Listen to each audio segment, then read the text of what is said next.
शुरू अल्लाह का नाम लेकर जो बड़ा मेहरबान निहायत रहम वाला है। अलिफ लाम मीम। ये किताब यानी कुरान मजीद, इसमें कुछ शक नहीं कि अल्लाह का कलाम है। परहेजगारों के लिए रहनुमा है जो गैब पर ईमान लाते और आदाब के साथ नमाज पढ़ते और जो कुछ हमने उनको अता फरमाया है उसमें से खर्च करते हैं। और जो किताब ए पैगंबर तुम पर नाजिल हुई और जो किताबें तुमसे पहले पैगंबरों पर नाजिल हुई सब पर ईमान लाते और आखिरत का यकीन रखते हैं। यही लोग अपने परवरदिगार की तरफ से आई हुई हिदायत पर हैं और यही लोग कामयाब हैं। जो लोग काफिर हैं उन्हें तुम नसीहत करो या ना करो उनके लिए बराबर है। वो ईमान नहीं लाने के। अल्लाह ने उनके दिलों और कानों पर मोहर लगा रखी है और उनकी आंखों पर पर्दा पड़ा हुआ है और उनके लिए बड़ा अज़ाब तैयार है। और बाज लोग ऐसे हैं जो कहते हैं कि हम अल्लाह पर और रोज़े आखिर पर ईमान रखते हैं, हालांकि वो ईमान नहीं रखते। ये अपने ख्याल में अल्लाह को और मोमिनों को धोखा देते हैं, मगर हकीकत में अपने सिवा किसी को धोखा नहीं देते और इससे बेखबर हैं। इनके दिलों में कुफ्र का मरज था, अल्लाह ने इनका मरज और ज्यादा कर दिया और इनके झूठ बोलने के सबब इनको दुख देने वाला अजाब होगा। और जब इनसे कहा जाता है कि जमीन में फसाद न डालो तो कहते हैं कि हम तो इस्लाह करने वाले हैं। देखो ये बिलाशुबा मुफसिद हैं लेकिन खबर नहीं रखते। और जब इनसे कहा जाता है कि जिस तरह और लोग ईमान ले आए तुम भी ईमान ले आओ तो कहते हैं भला जिस तरह बेवकूफ ईमान ले आए हैं उसी तरह हम भी ईमान ले आए। सुन लो कि यही बेवकूफ हैं लेकिन नहीं जानते।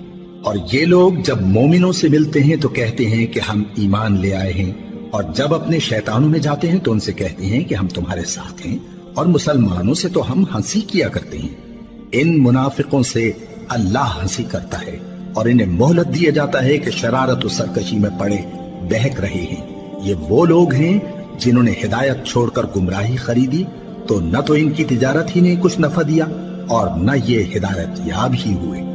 इनकी मिसाल उस शख्स की सी है जिसने शबे तारीख में आग जलाई।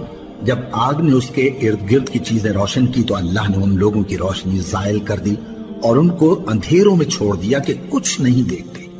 ये बहरे हैं, गूंगे हैं, अंधे हैं कि किसी तरह सीधे रास्ते की तरफ लौट ही नहीं सकते। या इनकी मिसाल में किसी है कि आसमान से बरस रहा हो और उसमें अंधेरे पर अंधेरा छा रहा हो और बादल गरज रहा हो और बिजली कौंद रही हो तो ये कड़क से डर कर मौत के खौफ से कानों में उंगलियां दे ले।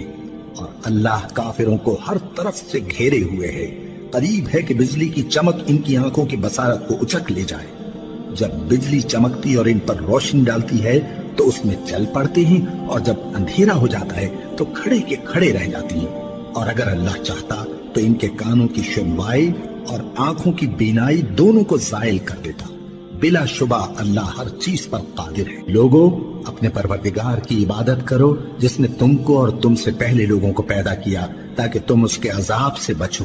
जिसने तुम्हारे लिए जमीन को बिछोना और आसमान को छत बनाया और आसमान से मे बरसाकर तुम्हारे खाने के लिए अनवा अक़साम के मेवे पैदा किए। बस किसी को अल्लाह का हमसर न बनाओ और तुम जानते तो हो। और अगर तुमको इस किताब में जो हमने अपने बंदे पर नाजिल फरमाई है कुछ शक हो तो इसी तरह की एक सूरत तुम भी बना लाओ और अल्लाह के सिवा जो तुम्हारे मददगार हों उनको भी बुला लो अगर तुम सच्चे हो। फिर अगर ऐसा न कर सको और हरगिज नहीं कर सकोगे तो उस आग से डरो जिसका ईंधन आदमी और पत्थर होंगे और जो काफिरों के लिए तैयार की गई है। और जो लोग ईमान लाए और नेक अमल करते रहे उनको खुशखबरी सुना दो कि उनके लिए नेमत के बाग हैं जिनके नीचे नहरें बह रही हैं। जब उन्हें उनमें से किसी किस्म का मेवा खाने को दिया जाएगा तो कहेंगे ये तो वही है जो हमको पहले दिया गया था। और उनको एक दूसरे के हम शक्ल मेवे दिए जाएंगे और वहां उनके लिए पाक बीवियां होंगी और वो बहिश्तों में हमेशा रहेंगे। अल्लाह इस बात से आर नहीं करता कि मच्छर या इससे बढ़कर किसी चीज मसलन मक्खी मकड़ी वगैरह की मिसाल बयान फरमाए। अब जो मोमिन हैं वो यकीन करते हैं कि वो उनके परवरदिगार की तरफ से सच है और जो काफिर हैं वो कहते हैं कि इस मिसाल से अल्लाह की मुराद ही क्या है। इससे अल्लाह बहुतों को गुमराह करता है और बहुतों को हिदायत बख्शता है और गुमराह भी करता है तो नाफरमानों ही को जो अल्लाह के इकरार को मजबूत करने के बाद तोड़ देते हैं اور جس چیز یعنی رشتہ قرابت کے جوڑے رکھنے کا اللہ نے حکم دیا ہے اس کو قطع کیے ڈالتے ہیں اور زمین میں خرابی کرتے ہیں، یہی لوگ نقصان اٹھانے والے ہیں۔ کافرو، تم اللہ سے کیوں کر منکر ہو سکتے ہو؟ جس حال میں کہ تم بے جان تھے تو اس نے تم کو جان بخشی، پھر وہی تم کو مارتا ہے، پھر وہی تم کو زندہ کرے گا، پھر تم اسی کی طرف لوٹائے جاؤ گے۔ وہی تو ہے جس نے سب چیزیں جو زمین میں ہیں تمہارے لیے پیدا کی، پھر آسمانوں کی طرف متوجہ ہوا تو ان کو ٹھیک ٹھیک 7 آسمان بنا دیا، اور وہ ہر چیز سے خبردار ہے۔ اور وہ وقت یاد کرنے کے قابل ہے جب تمہارے پروردگار نے فرشتوں سے فرمایا کہ میں زمین میں اپنا نائب بنانے والا ہوں۔ انہوں نے کہا، کیا تو اس میں ایسے شخص کو نائب بنانا چاہتا ہے جو خرابیاں کرے اور کچھ تو خون کرتا پھرے؟ اور ہم تیری تعریف کے ساتھ تسبیح و تقدیس کرتے رہتے ہیں۔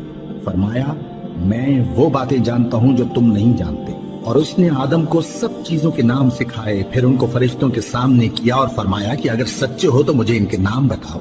انہوں نے کہا، تو پاک ہے، جتنا علم تو نے ہمیں بخشا ہے اس کے سوا ہمیں کچھ معلوم نہیں، بے شک تو دانا ہے، حکمت والا ہے۔ تب اللہ نے آدم کو حکم دیا کہ آدم، تم ان کو ان چیزوں کے نام بتاؤ۔ سو جب انہوں نے ان کو ان کے نام بتائے تو فرشتوں سے فرمایا، کیا میں نے تم سے نہیں کہا تھا کہ میں آسمانوں اور زمین کی سب پوشیدہ باتیں جانتا ہوں، اور جو تم ظاہر کرتے ہو اور جو پوشیدہ کرتے ہو سب مجھ کو معلوم ہے۔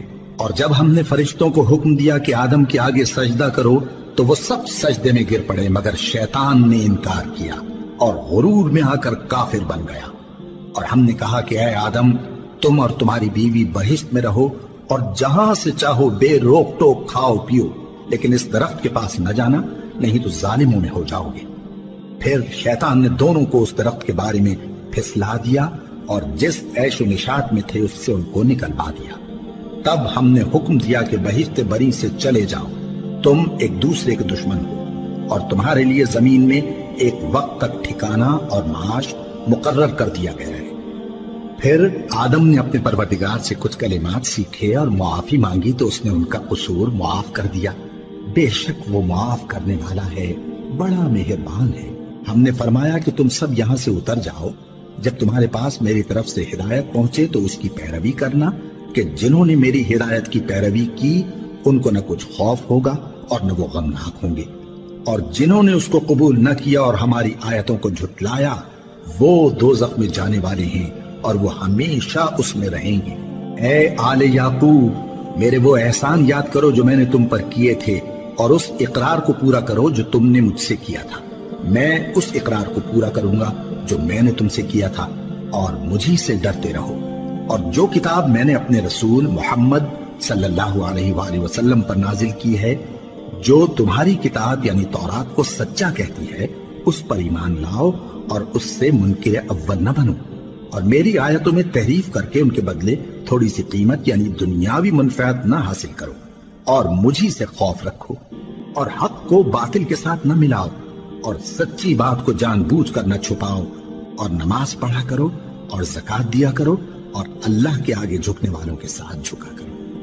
یہ کیا عقل کی بات ہے کہ تم لوگوں کو نیکی کرنے کو کہتے ہو اور اپنے تئیں فراموش کیے دیتے ہو، حالانکہ تم اللہ کی کتاب بھی پڑھتے ہو؟ کیا تم سمجھتے نہیں؟